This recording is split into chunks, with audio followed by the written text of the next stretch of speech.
it took away the fear of guns for me. Actually having it in my hand, actually having to load the bullets myself, and I learned so much. It's not actually a bullet itself that's coming out of a shotgun. It's actually a whole bunch of little tiny pellets that are actually making that impact. And I would have never known that if I didn't take the time to learn about guns themselves. So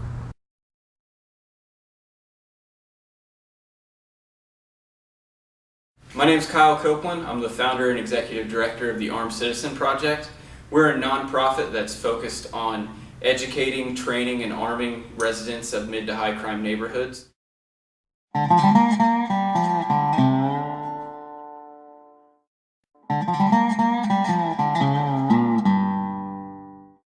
don't really have any experience with firearms. Actually, I didn't grow up with them, and I don't have one in my home right now.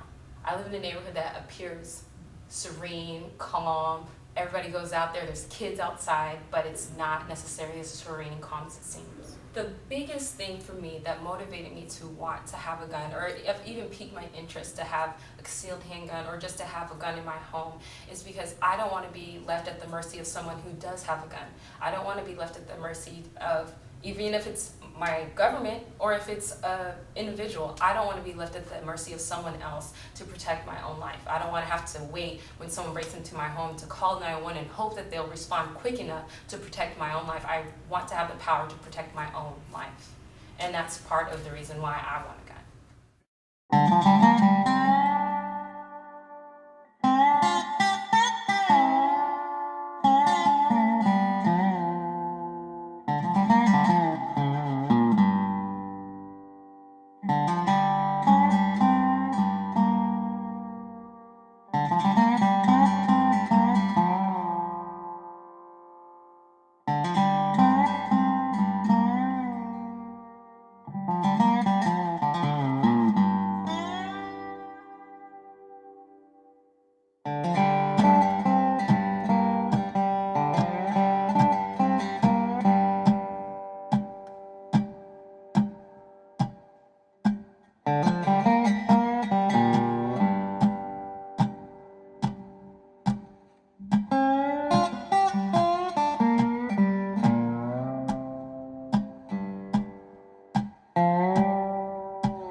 I can say that it really did take a lot of that mystique away. It took away the fear of guns for me. Actually having it in my hand, actually having to load the bullets myself, and I learned so much. It's not actually a bullet itself that's coming out of a shotgun. It's actually a whole bunch of little tiny pellets that are actually making that impact. And I would have never known that if I didn't take the time to learn about guns themselves. So on the outside of that, that's what I really was happy to learn about.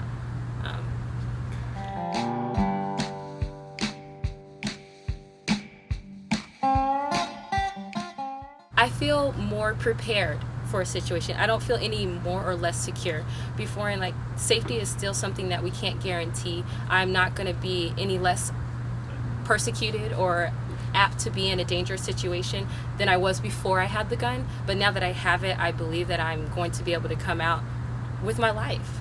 As before, where I probably wouldn't. Like they say, don't bring a knife to a gunfight. If someone's coming in here to rob me and they just want to steal my things but don't take my life. And now I have that option to protect that. And yeah, I don't want to get tied up in, there's a lot of things that could happen to you when someone invades your home and goes after you and not your property. In January of this year, I visited the home of a World War II veteran whose home was badly vandalized by two criminals. In seeing what these criminals had done to this hero's property, really lit a fire inside me. I started thinking about what we as society could do to deter crime. And as a gun owner myself, and someone who's always been interested in the relationship between firearms and crime and the deterrent effects of firearms, I had the idea to arm specific neighborhoods and to publicize that those neighborhoods are armed and to see what the effects are. on crime. So the Armed Citizen Project is a charitable nonprofit. We are completely dependent upon donations received from the public. Funds that folks give us, we in turn use that to buy pump-action shotguns and to provide training and ammunition to our participants. We also accept firearm donations. If folks want to donate a pump-action shotgun to us, we can arm someone with it. If they donate a weapon to us that we aren't able to arm someone with it, we can liquidate it and then use that to arm someone. It's Joe Biden's love of shotguns with Obama's love of redistribution. It transcends politics.